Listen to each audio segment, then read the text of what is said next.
হরে কৃষ্ণ হরি বল। তো আজকে আসছিলাম আমরা জগন্নাথ, তো জগন্নাথ থেকে মাতা রানী দর্শন করে কিন্তু আসলেন হরি বল। তো এখন সে কিসের দর্শন হলো?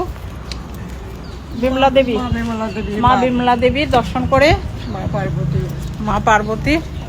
তো এখন যাচ্ছে, নেক্সট আবার দেখা হবে। হরে কৃষ্ণ। জয় জগন্নাথ জয় জগন্নাথ, চলে প্রভু জয় জগন্নাথ। জয় বলদেব জয় সুভদ্রা, জয় বলদেব যোগ মায়া। হরে কৃষ্ণ কৃষ্ণ কৃষ্ণ হরে হরে, রাম হরে রাম রাম রাম